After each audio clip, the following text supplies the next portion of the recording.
जो 10 दिन पहले निकला है कि 3 बार अटेम्प्ट लेना है, परीक्षा फेल कर जाते हैं, जिस सेवा में है आप नौकरी में, उसमें आपको छीना जाएगा, यानी नौकरी से आप हट जाएंगे कि हम लोग घेराव करेंगे। और आज नहीं, तमाम शिक्षक संगठन नियोजित शिक्षकों के मुद्दे पर एकजुट है, प्रतिबद्ध थे। तो बड़े आंदोलन की तरफ जब मामला बढ़ा आगे तो सारे लोग बीजेपी के कार्यालय के पास आ गए। और कार्यालय के पास क्या हुआ सब लोग जानते हैं, क्योंकि आपने ही क्या किए, छठे चरण में क्या हुआ, 12 शिक्षक बहाल हुए पंचायत स्तर से।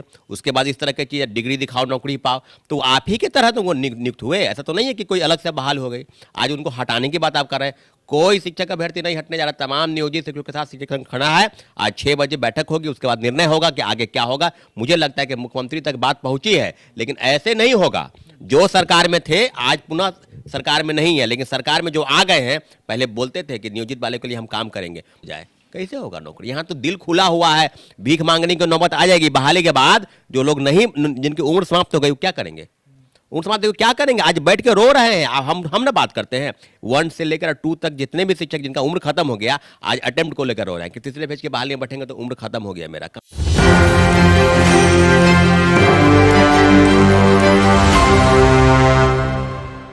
नमस्कार, मैं नंदन, आप देख रहे हैं एक न्यूज़ 24। इस वक्त हमारे साथ जुड़े हुए हैं स्टूडेंट लीडर सौरभ सिंह जी। हमने इनसे खासा बातचीत की है बीपीएससी शिक्षक अभ्यर्थियों के साथ किस तरीके से बदसलूकी का इनाम दिया जाएगा, जिस तरीके से उनके साथ व्यवहार किया जा रहा है। तो बिहार सरकार की तरफ से जो बदसलूकी उनके साथ की जा रही है, एक उनका कैच फ्रेज था जो कि अब सही होता दिख रहा है कि हमें बोर्ड पर होना चाहिए था, ना कि रोड पर, लेकिन सरकार की वजह से हम रोड पर ही दिख रहे हैं। सबसे पहले सौरभ जी, आपका स्वागत है। धन्यवाद आपको नंदन जी। निश्चित रूप जो सवाल आपका है, उस सवाल के संदर्भ में 2-3 बिंदु की हम चर्चा करेंगे। कि आपको याद होगा कि 2-2.5 महीना पहले एक नोटिस आया था कि जो नियोजित शिक्षक हैं उसके लिए राज्य सरकार एक परीक्षाएं लेने जा रही है। परीक्षा जो होगी नॉर्मल परीक्षा होगी, जिसको पास करने के बाद राज्यकर्मी का दर्जा मिलेगा। बाय द वे अगर आप फेल कर जाते हैं तो आपको नियोजित ही आप रह जाएंगे। तो जाहिर सवाल है, उस समय भी काफ़ी विवाद हुआ था कि भाई परीक्षा लेने की नौबत क्यों आ गई, कोई व्यक्ति साक्षरता परीक्षा पास क्यों करेगा, पात्रता परीक्षा पास किया, आपने जो नियम लगाए उसके तहत ही वो आए हैं, एसटीटी या सेटेट या जो भी है, तो पात्रता परीक्षा पास किए, उसके बाद आपकी परीक्षा आयोजित हुई उसमें पास किए, तो उसी के तहत नियोजन इकाई के तहत आपकी नियुक्ति हुई। तो आज फिर नौबत आ गई, चिट्ठी जो 10 दिन पहले निकला है कि 3 बार अटेम्प्ट लेना है, परीक्षा फेल कर जाते हैं, जिस सेवा में है आप नौकरी में, उसमें आपको छीना जाएगा, यानी नौकरी से आप हट जाएंगे। तो सरकार की तरफ से 3,50,000 नियोजित शिक्षकों के लिए इस तरह का फरमान जारी हो रहा है। मुझे लगता है कि सरकार की तरफ से होना चाहिए कि क्या क्या कहाँ से फैसला आ रहा है। फैसला तो मुख्यमंत्री जी करेंगे ना। मुख्यमंत्री जी के स्तर से अगर इस तरह का फैसला आएगा, तुगलकी फरमान, और शिक्षकों के बहाली के नाम पर आज नहीं 2005 से लगातार आंदोलन हो रहे थे। मुख्यमंत्री जी तो कुछ इस पर संज्ञान तक नहीं लेते हैं, बीपीएससी का नाम उनके जबान पे आता तक नहीं। यही बात हम कहते, देखिए संज्ञान कुछ खेल जो होता है ना, पर्दा के पीछे होता है। अगर आप बताइए कोई अधिकारी या आयोग या विभाग किसके अंदर काम करता है, सरकार के अंडर में सरकार। तो आप बिहार सरकार के फैसले को लागू करती है, शिक्षा विभाग हो या बीपीएससी हो। मुझे लगता है कि नियोजित शिक्षकों के मुद्दे पर बिहार सरकार पहले से बोलती रही है, बिना शर्त राज्यकर्मी का दर्जा देना है। तो ये तो शर्त ऐसा है कि एक तरफ कुआं है, दूसरी तरफ खाई है, एनी हाउ आपको परीक्षा में बैठना है। नहीं बैठेंगे तो अटेम्प्ट खत्म होगा, अटेम्प्ट में अगर लेंगे, फेल करेंगे तो नौकरी से हटाया जाएगा। तो इस तरह के फरमान के पाठक द्वारा लगाए जाना बहुत बड़ा। कल हम गए थे उप मुख्यमंत्री से मुलाकात की। बताते हैं कि कल बिहार के उप मुख्यमंत्री सम्राट चौधरी जी से मिलने ये लोग गए थे, बातचीत करने गए थे। निष्कर्ष क्या निकला अब, क्योंकि लाठीचार्ज भी हो गई थी। निश्चित रूप से आपको याद होगा कि 13 तारीख के दिन जो कॉल बुलाई गई थी बिहार विधानसभा के सत्र के दौरान कि हम लोग घेराव करेंगे, और आज नहीं, तमाम शिक्षक संगठन नियोजित शिक्षकों के मुद्दे पर एकजुट है, प्रतिबद्ध थे। तो बड़े आंदोलन की तरफ जब मामला बढ़ा आगे तो सारे लोग बीजेपी के कार्यालय के पास आ गए। और कार्यालय के पास क्या हुआ सब लोग जानते हैं, दौड़ा कर पीटा गया, कई शिक्षक अभ्यर्थी घायल हो गए, लोग भागे फिर रहे थे। मुझे लगता है कि सरकार के स्तर से जो चूक हुई है, जो गलती हुई है, आज सम्राट चौधरी जी हम लोग गए हैं नियोजित शिक्षकों के मुद्दे पर, और कई मामले हैं जिनको लेकर हम उनको दिए हैं ज्ञापन सौंपे। उन्होंने कहा है कि हम मुख्यमंत्री जी से बात करेंगे, अपने आंदोलन को आज भर के लिए रोकिए। कहने का मतलब है कि आज 6 बजे पुनः बुलाया गया है, तमाम शिक्षक संगठनों के साथ जो नेता हैं, उनके प्रमुख नेता, उनके साथ बातचीत करेंगे सम्राट चौधरी, और इस मुद्दे को मुख्यमंत्री के पास, मुख्यमंत्री जी को पता है और उन्होंने कहा था कि बस नॉर्मल परीक्षा देना है, पास कर जाइएगा। लेकिन ये नॉर्मल परीक्षा नहीं है, बिहार विद्यालय परीक्षा समिति परीक्षा कंडक्ट कराएगी, फेल करेंगे नौकरी से हटेंगे। बहुत बड़ा फैसला है। मुख्यमंत्री जी के स्तर से होना है। मुझे लगता है कि इस मामले में संज्ञान लेने की जरूरत है, क्योंकि 3.5 लाख शिक्षकों के भविष्य के साथ जो व्यक्ति, आप समझिए कि जो व्यक्ति 17 वर्षों से, 18 वर्षों से, 20 वर्षों से नौकरी कर रहा है और उसको ऑफलाइन मोड में एग्जाम पहले देता था, आज ऑनलाइन मोड में आप एग्जाम ले रहे हैं, कंप्यूटर का उसको पता नहीं है किधर माउस है और किधर कीबोर्ड है और क्या क्या है। आप समझिए इस चीज़ को, और सीधे सीधे सरकार तुगलकी फरमान, कभी कुछ निकाल देगी, धूप में सेकने पर कार्रवाई, कभी बातचीत करने पर, कभी व्हाट्सएप चैट पर कार्रवाई। तो इस तरह से शिक्षा व्यवस्था नहीं बदलेंगे। नियोजित शिक्षकों की आपने ही काय की है। छठे चरण में क्या हुआ, पारा शिक्षक बहाल हुए पंचायत स्तर से, उसके बाद इस तरह की चीज़, डिग्री दिखाओ नौकरी पाओ, तो आप ही के तरह तो वो नियुक्त हुए। ऐसा तो नहीं है कि कोई अलग से बहाल हो गई। आज उनको हटाने की बात आप कर रहे हैं। कोई शिक्षक अभ्यर्थी नहीं हटने जा रहा। तमाम नियोजित शिक्षकों के साथ शिक्षक संघ खड़ा है। आज 6 बजे बैठक होगी, उसके बाद निर्णय होगा कि आगे क्या होगा। मुझे लगता है कि मुख्यमंत्री तक बात पहुंची है, लेकिन ऐसे नहीं होगा। जो सरकार में थे आज पुनः सरकार में नहीं है, लेकिन सरकार में जो आ गए हैं, पहले बोलते थे कि नियोजित वाले के लिए हम काम करेंगे, तो आज तो आप सरकार में हैं, निश्चित रूप से काम करना चाहिए। पहले अगर बात करें तो नीतीश कुमार की गद्दी तो वही है, सम्राट चौधरी नए हैं, उनको संज्ञान लेना चाहिए। तो क्या आपको लगता है नए सम्राट चौधरी हैं, उनको नया पद मिला है, तो क्या वो आपके तरफ से बोलेंगे? देखिए, आपको याद होगा कि ये सत्ता का नेचर होता है कि जो लोग सत्ता में नहीं होते हैं वो गोल गोल बात करेंगे। हम ये कर देंगे, हम युवाओं को रोजगार दे देंगे, हम नौकरी दे देंगे। डोमिसाइल के मुद्दे पर हम प्रखर होकर बोल रहे थे, ये लोग लाठी भी खाए थे। तमाम बीजेपी के नेता कार्यकर्ता शिक्षकों के मुद्दे पर, याद होगा इसके पहले काफ़ी आंदोलन हुए थे और तमाम यहाँ के एमपी और एमएलए को भी पिटाई हुई थी। मुझे लगता है कि अगर आप सही में उनके पक्ष में, तो अभी तो आप सरकार में आ गए।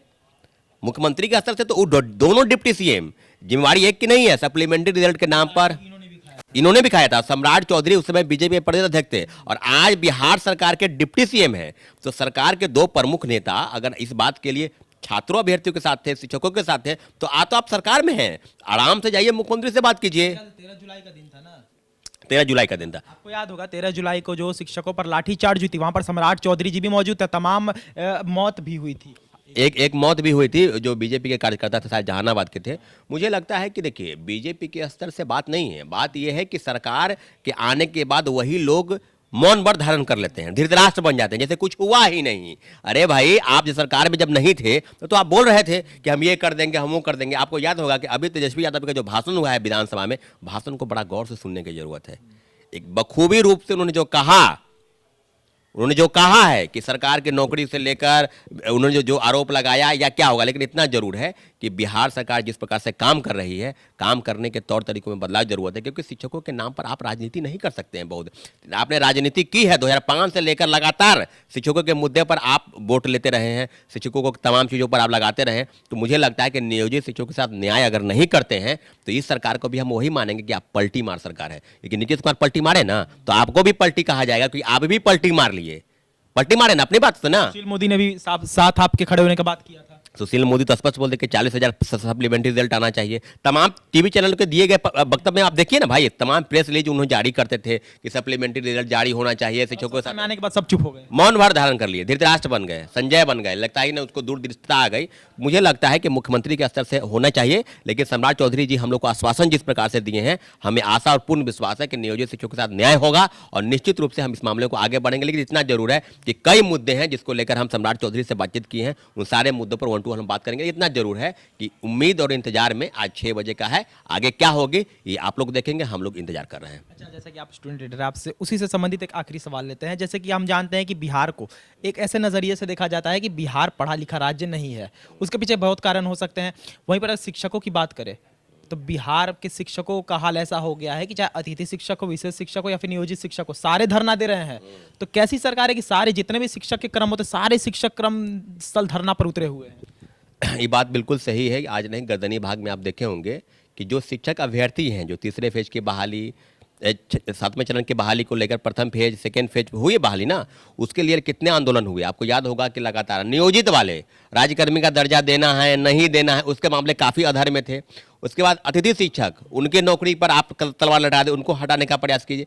तो गेस्ट फैकल्टी से लेकर, नियोजित से लेकर, पारा से लेकर और नए वाले अभ्यर्थी, सबके साथ अन्याय हो रहा है। ऐसा नहीं है तुगलकी फरमान निकालना है कि उनको राज्य के लोगों को बुलाकर नौकरी देने की बात कही जा रही है। अरे भाई, ये तो आप देख रहे हैं, डोमिसाइल नीति जब लागू नहीं था तो लोग थे कि भाई बिहार सरकार कम से कम नौकरी देगी तो बिहारियों को नौकरी मिलना चाहिए। हम तो ऐसा नहीं कर रहे हैं कि आपको देना है आरक्षण, तो आप एक आरक्षण का दायरा बनाते, 5% देते, 10% देते, उसका आरक्षण तमाम राज्यों का आप देखे लीजिए इतिहास। आसपास, सबका दायरा इसी के आसपास है। लेकिन इनका था कि दिल बहुत बड़ा था इनका, माननीय मुख्यमंत्री जी का, खुल के दिए कि आइए बिहार में नौकरी, 14 राज्यों के लोग बिहार में नौकरी करने आ गए। बिहार के लोग को नौकरी नहीं मिल रहा है। 11 अब बिहार के लोग, जो आपको याद होगा कि हम लोग धरना पर बैठे रहे, जो लोग 1 नंबर से या मिनिमम कट ऑफ को पार कर चुके हैं, वो लोग धरना दे रहे हैं कि हमको नौकरी हो जाए। कैसे होगा नौकरी? यहाँ तो दिल खुला हुआ है, भीख मांगने की नौबत आ जाएगी। बहाली के बाद जो लोग नहीं, जिनकी उम्र समाप्त हो गई, वो क्या करेंगे? उम्र समाप्त हो गई, क्या करेंगे? आज बैठ के रो रहे हैं। हम ना बात करते हैं 1 से लेकर 2 तक जितने भी शिक्षक जिनका उम्र खत्म हो गया, आज अटेम्प्ट को लेकर रो रहे हैं कि तीसरे फेज के बहाली में बैठेंगे तो उम्र खत्म हो गया मेरा, कहाँ से जाएंगे? ये सरकार कुछ नहीं, सरकार को बस खेल करना है। जो खेला कर रहा है ना ये, कि हम सत्ता में हैं तो तुम सत्ता में, ये लोग को शर्म आनी चाहिए। जिस प्रकार के ये लोग काम किए हैं, कभी देखिएगा आज वो सत्ता में है, कल वो पलटी मारेंगे नहीं मारेंगे इसका गारंटी नहीं है। तो सब पलटी मार है। पलटी मार सिर्फ नीतीश कुमार नहीं है, या बीजेपी भी पलटी मार नहीं है, और वही आरजेडी भी पलटी मार है, क्योंकि इनका भी तो वही है धंधा ना। अगर नीतीश कुमार मिल जाएंगे तो भी अपने बातों से पलट जाएंगे। तो यहाँ किसी पर भरोसा करने के लायक नहीं है। अब वो समय नहीं रहा, नेताओं के बात पर भरोसा नहीं करते। लेकिन पुनः हम आपसे आग्रह करते हैं शिक्षक संगठन से कि 6 बजे आज जो बैठक होगी, इस बैठक के अच्छे परिणाम सामने आए। मुख्यमंत्री जी को ये लोग कहें, डिप्टी सीएम, कि सरकार के आप अंग हैं, एनडीए में दोनों दल हैं, जेडीयू जनता दल यूनाइटेड और भारतीय जनता पार्टी, दोनों का एक ही काम है। ऐसा नहीं है कि जेडीयू पर सब कुछ छोड़ दिया जाए। अब सवाल आपसे होगा, महागठबंधन से नहीं होगा सवाल। तो आपने देखा, इस वक्त हमारे साथ मौजूद थे छात्र नेता सौरभ सिंह जी। हमने इनसे पहले भी बातें की, हमने इनसे बहुत बातें की, चाहे बीपीएससी शिक्षक अभ्यर्थियों पर जिस तरीके से पहले ही दिन से। अच्छा, एक आखिरी सवाल आपसे लेंगे। हमने गर्दनी बाग में देखा था कि स्टूडेंट्स को पानी चढ़ रहे थे, फिर भी संज्ञान लेने कोई नहीं आया था। लाठीचार्ज हुआ तो खबरें भी छपी कि दौड़े दौड़े आए सम्राट चौधरी, लेकिन जब हम सामने आए तो कोई था नहीं वहाँ पर। तो इस तरीके की जैसे छापने वाले, जो खबरें छापने वाले होते हैं, क्या उनके साथ भी कुछ भेदभाव रहता है? बिल्कुल होता है। हम आपको बता दें कि प्रेस पर किसी का नियंत्रण नहीं है, और प्रेस जो है कॉन्स्टिट्यूशन का 4th पिलर कहा जाता है। लेकिन अगर न्यूज़पेपर ही, राज्य के 4 प्रमुख लीडिंग पेपर है ना, 4 प्रमुख, अगर शिक्षक बहाली के मुद्दे पर सही से अगर छापते, सही से उस लड़ाई को पहुंचाते, तो आज ये नौबत नहीं आती। क्यों भागे भागे क्यों फिर रहे हैं? क्यों भागे भागे आए? क्या ज़रूरत है? तो जो मामले आंदोलन थे, क्यों नहीं, ये तो स्वतः करना चाहिए उनको कि डोमिसाइल नीति लागू हुई थी, क्या हुआ, परसेंटाइल के मुद्दे पर आपने क्या किया, आपने सप्लीमेंट्री रिजल्ट के नाम पर, ये कहने की क्या जरूरत है? आंदोलन का कोई जरूरत नहीं है। आपको याद होगा कि TRE-1 में लोग, हमारे साथ ही हम बैठाए जब उनको प्रोटेस्ट पर, उसके बाद पानी चढ़ने की नौबत आई तो कोई संज्ञान लेने कौन आए? यहाँ के एमएच खान, जो पुलिस है, जो एडीएम है law and order, MH Khan, उल्टे कार्रवाई करने की धमकी दे रहे हैं। मुझे धमकी दे कि आप इनको हटाइए यहाँ से। इस तरह का जब आदमी बैठा लिए, ऑर्डर लेके बैठे ना, ऐसे तो नहीं बैठे हम। तो सरकार के तरफ से इस तरह के जो भी चीज़ें हो रही है, सरकार को सिर्फ अपना सत्ता सुख भोगना है, युवाओं के नाम पर, नौकरी के नाम पर कुछ नहीं करना है। बस किसी भी प्रकार से हमको अपने कुर्सी से चिपके रहना है। कोई भी पार्टी हो, चाहे वो जेडीयू हो, चाहे बीजेपी हो, चाहे कोई भी, चाहे आरजेडी हो, सबको अपना सत्ता सुख भोगना है। युवाओं के नाम पर शिक्षकों को बरगलाने की बात। के पाठक से बिहार चल जाएगा? के पाठक के दम पर बिहार चलेगा? नहीं। के पाठक आज हैं, कल नहीं रहेंगे। आपको बदलना है, शिक्षकों को बिहार की व्यवस्था बदलनी है। आप उनको कॉन्फिडेंस में लीजिए, पढ़ाना उनको ना है, स्कूल में कौन जाएगा? लेकिन आप डंडा चला रहे हैं, नहीं होता है, हिटलरबाजी चल रहा है कि आपको एनी हाउ जाना है, इतने बजे जाना है, उतने बजे जाना है। अरे भाई, ऐसा थोड़ी होता है। आप सही चीज से कीजिए, लोग से बातचीत कीजिए, बिल्कुल पढ़ाएंगे। तो व्यवस्था को खराब करने के लिए नहीं, ये लोग व्यवस्था को बिल्कुल चौपट और कर देंगे, ऐसे व्यवस्था नहीं बनती है। आपको सही से लाना पड़ेगा, प्रतिबद्ध होके, और सरकार को गंभीरता से विचार करना पड़ेगा। एक अधिकारियों के दम पर बिहार की शिक्षा व्यवस्था नहीं बदल सकते हैं आप बड़े पैमाने पर शिक्षकों से बदलाव कीजिए, तरह तरह की चीज बातें होनी चाहिए। लेकिन ऐसा नहीं कि धूप में आग सेका, धूप सेक लिया उस पर कार्रवाई, कोई बातचीत कर लिया उस पर कार्रवाई। यहाँ तक लोग अपना नाम तक भूल गए हैं। के पाठक का जो खौफ है, शिक्षक अपना नाम तक भूल जा रहे हैं। तो मुझे लगता है कि बदलाव होने की जरूरत है। जो पीठ थपथपा रहे हैं क्रेडिट लेने का, ये लोग क्रेडिट लेने के लिए, नौकरी के नाम पर सिर्फ क्रेडिट लेंगे, वोट के लिए कि हम क्रेडिट लेना चाहते हैं तो हम लेंगे। अब बीजेपी वाला क्रेडिट लेगा कि हमने किया, देखे बहाली हम किए। ये क्रेडिट लेने की होड़ के चलते इस तरह की चीजें हो रही है। या फिर कुछ, लेकिन करना तो चाहिए। वही सही आपको बताते हैं कि चाहे कोई क्रेडिट लेने के लिए कोई सत्ताधारी सरकार करे या फिर अन्य कारणों से, लेकिन कहीं ना कहीं जो चीज़ की कमियां है उसकी किसी भी बहाने से पूर्ति की जाए, लेकिन की तो जानी चाहिए। जिस तरीके से शिक्षक अभ्यर्थी लगातार धरना दे रहे हैं, हर एक जगह गांधी मूर्ति हो या फिर गर्दनीबाग धरना स्थल या फिर बीपीएससी ऑफिस, हर एक जगह हम देखे हैं कि इनका घेराव रहता है। लेकिन निष्कर्ष क्या निकलता है? लाठीचार्ज। और अखबारें में भी छपते हैं तो सरकार के पक्ष से ही छपते हैं। तो कहीं ना कहीं हम देख सकते हैं कि जो एक समय पर एक समय पर विपक्ष थे वो इनके साथ दे रहे थे, लेकिन जब पक्ष में आने की बात आई तब इनके साथ वो खड़े नहीं। अब देखना ये होगा कि आगे आगे चलकर कब तक बीपीएससी शिक्षक अभ्यर्थी ऐसे ही रोड पर भटकते रहेंगे और बोर्ड ना कि रोड पर। और इनका कैच फ्रेज हम फिर से आप दोहराते हैं कि हमें बोर्ड पर होना चाहिए ना कि रोड पर, लेकिन स्थिति ऐसी आ गई है कि बोर्ड तो एग्जामिनेशन हॉल में तक नहीं बैठने दिया जा रहा है, ये रोड पर ही अब धरना दे रहे हैं और लाठी भी खा रहे हैं। और आज शाम को 6 बजे ना, शाम को 6 बजे इनकी मीटिंग है, बैठक है, वहां पर देखना ये होगा कि आखिर निष्कर्ष क्या निकलता है। हम फिर से बने रहेंगे और यही खबर आपको दोबारा से दिखाएंगे। तो ये थी आज की रिपोर्ट। बाकी ऐसे और तमाम खबरों के लिए हमारे साथ बने रहे और देखते रहेंगे 24। मैं नंदन अपने सहयोगी पिंडों के साथ। धन्यवाद।